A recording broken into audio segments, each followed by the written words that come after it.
Today we have a crazy story of revenge against a best friend's girlfriend. We'll get into that in a bit, but first, when a heart of gold turns to dust. The crazy part of all of this is that Sharon felt she could ruin my life and go unscathed. I mean, how? But it was a good thing she thought so. She never expected what was coming to her, and that made it really easy to give her a pill from her bottle of greed. Every time I think about how I lost everything, I get so shattered, and no number of apologies or retribution would suffice to rid my heart of the hate and anger I feel. Many have asked, how did I get here? And once again, I'm telling the familiar story of how having a nice heart gets you nothing but broken promises, betrayal, and a bucket of lies and deceit. I met Sharon in high school during my freshman year. She was a young, elegant, beautiful woman, one who caught my attention right on the first day I set my eyes on her. Being a nerd, although I was handsome, she looked way out of my league, as she was getting compliments from the biggest of guys in school. However, one beautiful afternoon, while sitting in the cafeteria eating lunch alone as usual, she approached me out of the blue and asked if I wouldn't mind sharing my lunch table with her. That was the beginning of the beautiful experience that ruined my life and my family. Sharon became a part of my life, and it was a great help that we had a lot in common. Hailing from Florida, allergies, blood group, and even genotype. We were like a match made from heaven if it exists. High school would have been way more boring without Sharon. She was the friend I desired at that moment, and she made sure she was always around. I remember that one time she helped me stand up to Brandon, a pest who had always found a way to bully me into doing things I didn't want to do. Sharon was a wonderful person, and to think she'd hurt me makes me wonder about the mystery of the human mind. She helped me overcome my fear of failure and made me understand that the greatest failure isn't not trying at all. But maybe that was the motivation to fulfill my quest for revenge. We bonded like siblings and told each other every and anything. I got to know that Sharon's mom was an alcoholic, and her dad does all he can to ensure the family lived fine. This made me feel pity for Sharon and took it as a point of duty to protect and help Sharon get better. Being born to successful parents, my dad is the chief of surgery at one of the biggest hospitals in New York City, and my mom, the dean of the College of Law at Columbia University. I'd had an early life of comfort and abundance and pitied Sharon for having the experience she went through growing up. Our lives went on smoothly until the year before our senior year. It was during the summer of junior year. This was when tragedy struck. Sharon's dad developed cancer, and we only figured out when it was too late. Sharon had to look for means to help her family with funds for the drugs and upkeep. It was quite difficult for her, even though I tried to help her in the best way I could. Then her mother relapsed and had to be taken to rehab. The whole tragedy made Sharon so devastated, but life doesn't always turn out the way we want it. Sharon's dad died that summer, and that was how my best friend became my sister. This was the biggest mistake my parents ever made, and the sad thing is, I made them do it. After Sharon's dad died, things seemed so difficult for her that I was scared she could slide into a depression like her elder sister, who had run away from home a long time ago, or get involved with drugs like opioids as a coping mechanism for the pain. She became a shadow of herself, and her beautiful and radiant face I fell in love with became clouded with frowns and sadness. It was unusual to see her this way, and I thought I had to find a way to help her out.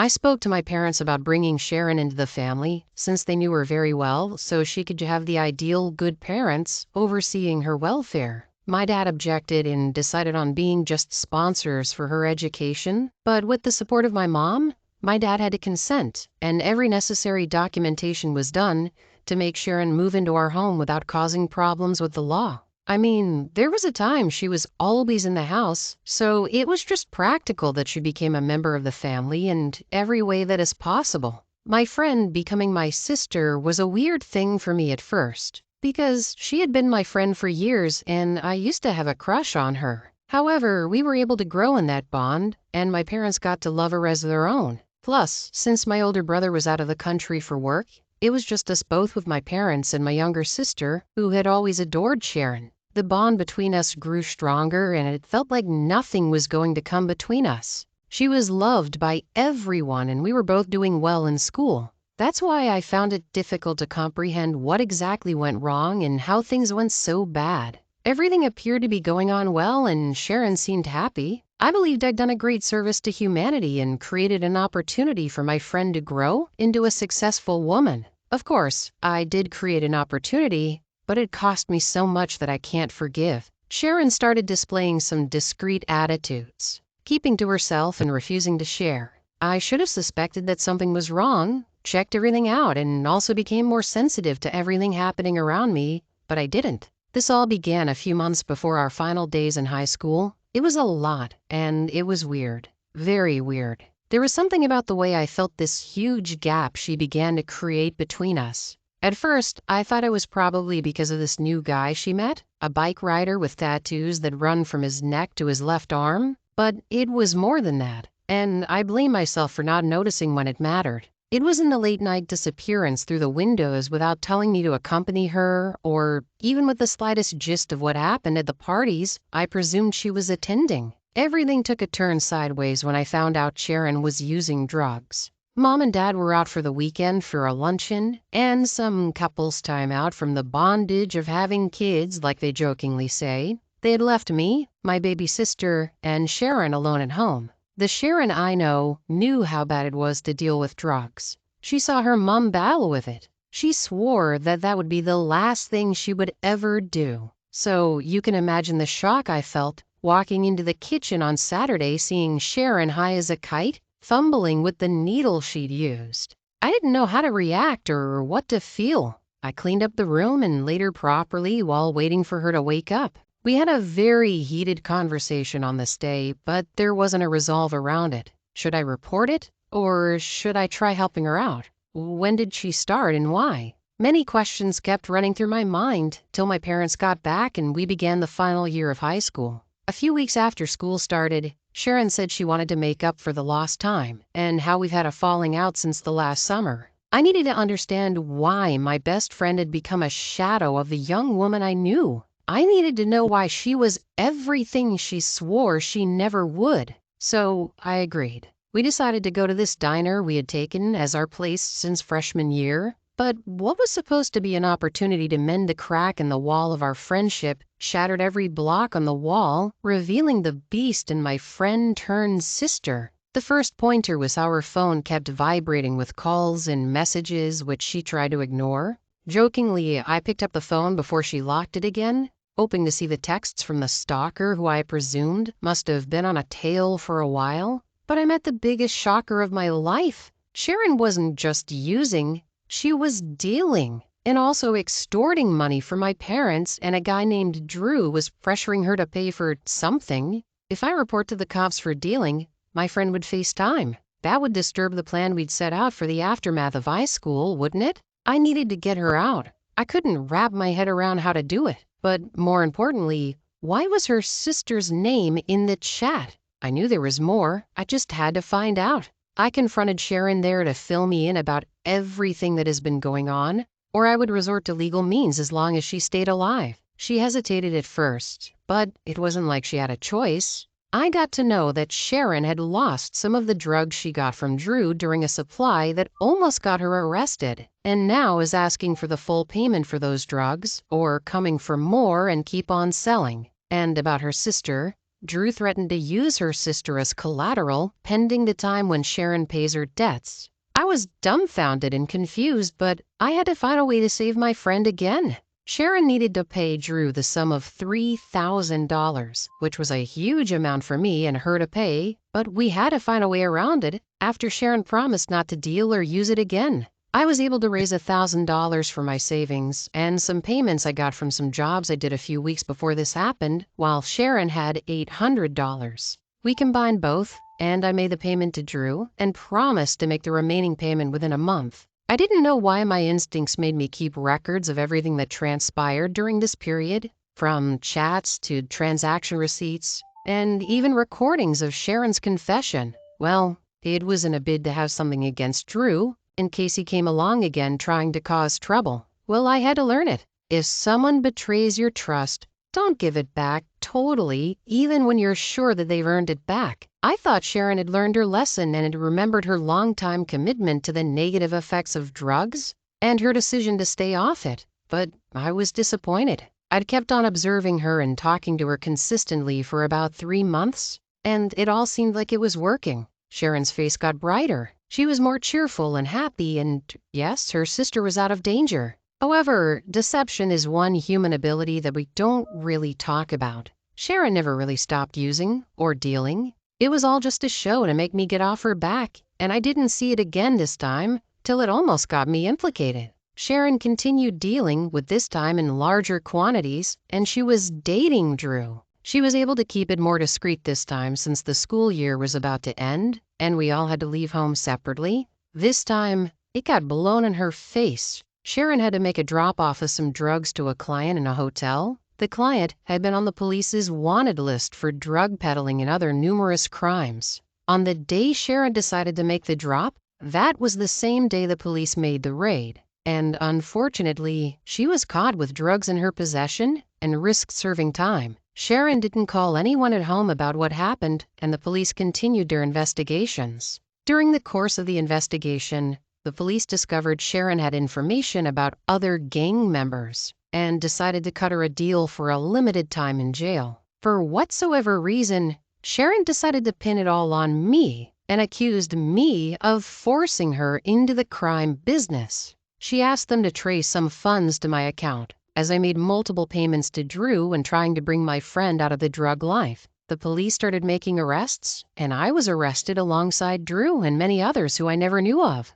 Had Sharon not involved me in the entire deal and had excluded my name, maybe I would have used the information I had to prove that Sharon was only a pawn and was being taken advantage of by Drew and his gang. But then my supposed friend or sister felt if she was going down, she had to drag me down with her. I called my parents in, and my mom, being a lawyer, was going to defend me. She came around, though very disappointed, but she had no choice. I explained everything to her and told her where to find everything I had on record. We handed over everything to the police, and they saw everything as it was, from the calls to the purpose of the payment and how hard I tried to get Sharon out of that kind of life. It was very obvious that I was just framed, and they were surprised as to why someone so close would betray me that much. They had to let me go and apologized for everything I had to go through during the investigations. I had to find out what made Sharon do what she did, and I asked to see her. She started apologizing and trying to justify her actions in many ways, saying involving me would get my parents involved and that was a way to not serve time at all since they were influential. However, I had to let her know that you don't mess with my family and get away with it. In place of getting her reduced sentence for cutting a deal, the police would be including fresh charges in their suit against her. So she's going to be locked up for way longer than she would have imagined. I trusted too easily, but when I give my all for you, never betray me or try to hurt me. However Sharon's doing now, I don't know, and I don't really care. I'm assuming OP used some kind of equivalencies in their examples here because I highly doubt OP is willing to come out and just dox themselves as the kid of the dean of the College of Law at Columbia University. That said, somebody who is spiraling that bad, I mean, as much as you feel like you know them, when they have substance issues like that, sometimes it becomes impossible to have any kind of expectation of how they're going to act. I think it goes without saying, but that kind of stuff definitely makes people act in incredibly irrational ways. This next story is, my best friend's girlfriend got what she deserved. When I was 17, my parents died. They'd been killed in a plane crash. I was in my final year of high school, but it seemed like my life was just about over. My parents had been my everything and life had been good for us. We weren't exactly rich or anything, but we did well enough for ourselves. My parents had paid off their student debts, we'd had our own home in the suburbs, and I could afford to go to one of the best private schools in town. However, with my parents gone, it seemed unlikely that I would continue life as it had always been. I had no other family in the town. My closest relatives were my grandparents, and the both of them lived in Alaska. I really didn't want to go to Alaska. I mean, what do they even do there? It's all just cold, and people probably still get around with dog sleds. I'd lose all my friends, all my dreams. At first, I asked if I could stay with my aunt in South Africa, but everyone seemed to be against it, including said aunt. I mean, they were fine with sending me to one of the most boring, most remote places on the planet, but not Johannesburg? It didn't seem fair. I was starting to lose all hope of staying in the town I'd always called home when my friend Jake got his parents to agree to have me stay with their family, at least until I was done with high school. I didn't really expect it, but I was really grateful for it. The funniest part is that Jake and I weren't exactly the best of friends. We didn't even hang out much. I'd ranted to him once about not wanting to move, and one day he just walked up to me one day after school and asked if I'd like to stay with his family for a bit. I was skeptical at first, but after having his parents speak with my grandparents,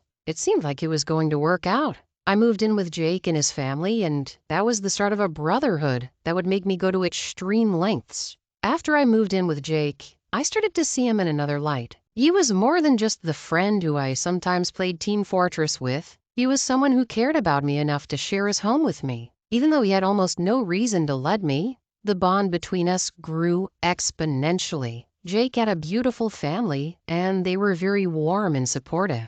It was to the point where, after just a few months of living with them, I started to view them as my family, mostly because they treated me as theirs. I made it a point to never do anything that'll hurt Jake or his family. They trusted me, and I wasn't going to betray that trust for anything. Soon, Jake and I were graduating high school. Jake and I both decided to go to the state college. It was just 30 minutes away, so we could easily drive there and back. And we didn't have to move somewhere far away for the next 4 years of our lives. By this time, I'd turned 18, and I was legally able to own my parents' home. However, Jake's parents insisted that I continue to live with them, so I rented the house out to a family. I used the money for school and maintenance. My parents had made a good investment, and it was benefiting me, even with them gone. At college, Jake and I continued to be really close. We were almost always together, and we mostly had shared interests. Things started to change a little when I started to date, though.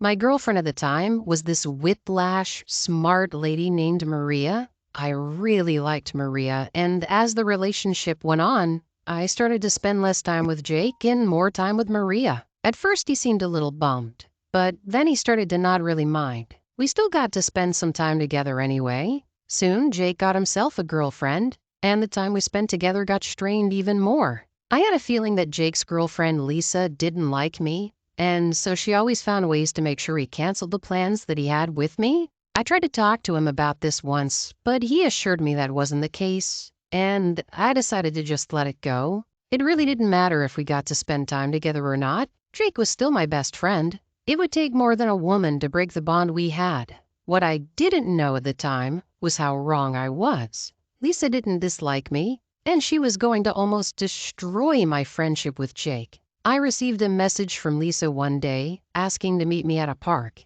I was very shocked that she'd even messaged me in the first place. I knew that at the time she and Jake were going through a bit of a rough patch, so I assumed that maybe she wanted me to mediate or something. It would have been rude to say no. Plus, this was a chance to finally get her to like me, so I told her I'd meet her there. When I got there, I noticed that she'd set up a picnic, which seemed a little odd, but I didn't really think about it. I sat down and we started talking. Surprisingly, the entire time, she didn't talk about Jake at all, and I started to wonder why. After like 30 minutes of talking about almost nothing, I finally asked her why she'd asked me to come. This is where things got awkward real fast. She told me very clearly that this was a date. Apparently, she'd liked me from the start. Like, she wanted me. She'd been pretending to not like me so Jake wouldn't get suspicious. She saw this fight that they had as an opportunity to finally break up with him and be with me.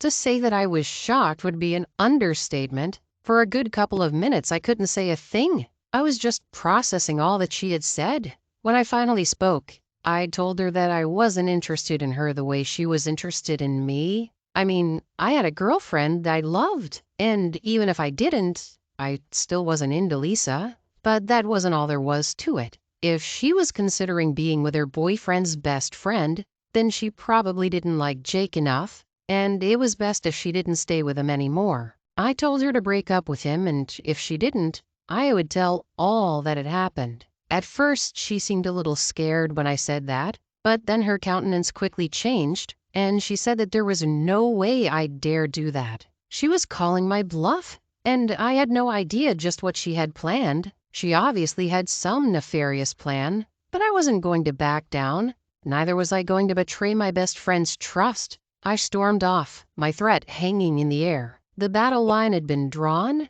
and boy, was it going to cost me a lot. I went home and thought about all that had happened. To be honest, I didn't know just how to go on with this issue. I could tell Jake, just like I said I would, but what if he didn't believe me? What if things degenerated so badly that he decided not to be friends with me anymore? Even if he did believe me, was I really okay with putting my best friend through a heartache? There was so much that could go wrong with this, and I knew it. After thinking a while, though, I decided that it was the best option. The guilt that I'd have if I didn't act would be so much more than the pain that would come from splitting them up. Jake wasn't at home, so I decided to call him. He picked up on the first ring and excitedly told me that Lisa had invited him over an hour ago and they had made up. She had made her first move and she had made it fast. There was no way I could tell him what I wanted to now. I instead told him that we had to talk. If he was available the next afternoon, we could meet up.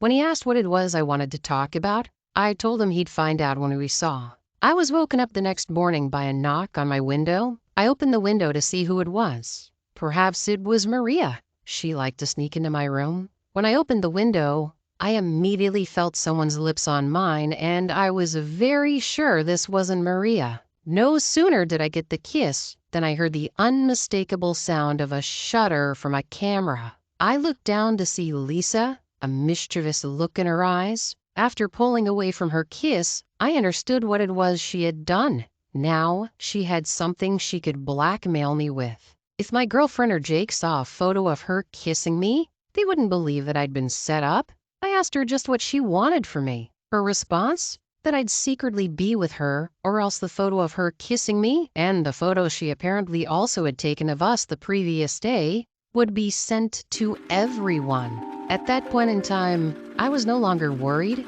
I was mad. I told her if she didn't get rid of the photos, I would make her life very difficult. In retrospect, that was probably the wrong move. By the end of the day, Maria had received the photos.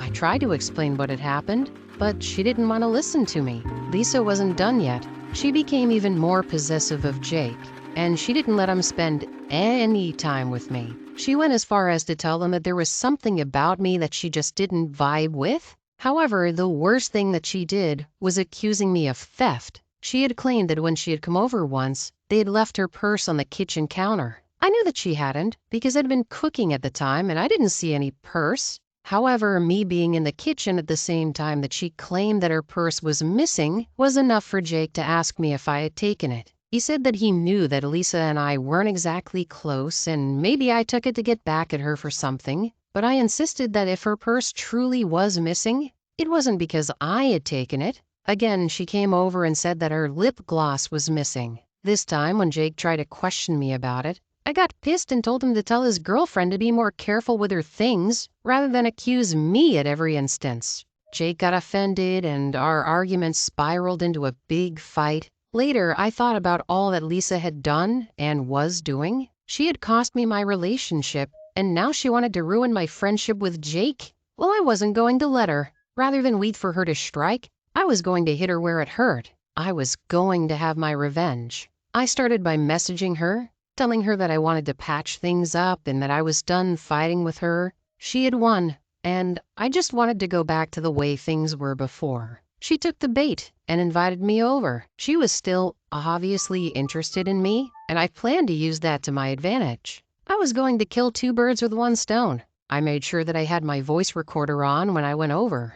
The hardest part of everything was playing along with it. However, that first visit, she didn't say anything I could use against her. But I was hopeful because she mentioned that she wanted to see me again. Then came the second part of my plan. It was highly illegal to have drugs in the school's dormitories. Those who had been caught with drugs had been expelled instantly. I knew a guy from high school who dealt marijuana, so I hit him up and bought a fair amount of it. Every part of my plan was dependent on what happened this second time I went over. If I screwed it up, it could have very dire consequences. When I went over again, I again had my voice recorder on and the marijuana I'd bought in my pocket. While we spoke, she started to talk again about how the offer was still up for us to have something on the side without Jake knowing. I told her that I was thinking about it, but I wasn't really sure. Then, when she went to use the bathroom, I slipped the marijuana under her bed. Now, all I had to do was complete the mission.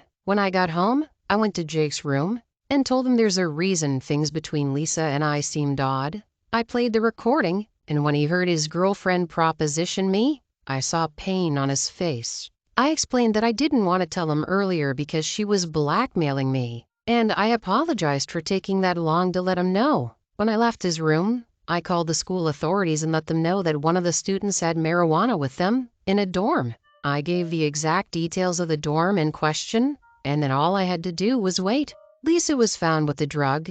No matter what defense she tried to put up, the school didn't listen to her. After her expulsion, she came over to confront me, but I simply told her I had no idea what it was she was talking about. Of course, by the time Jake had since broken up with her too, I have absolutely no regrets doing what I did. I helped my best friend get out of a relationship with an awful person, and I got my revenge on her for ruining my relationship. To me, it's all fair. I mean, to be fair, if I were in the friend's shoes and I was revealed all of this stuff, I mean, I don't know if I would feel right about the whole planting the drugs thing. I don't think OP really mentioned that though. But I would definitely be feeling, first of all, devastated that my partner was living such a double life, but also that, like, OP, my best friend, helped me dodge a huge missile before it got any worse. But with that being said, that's all the time we have for today.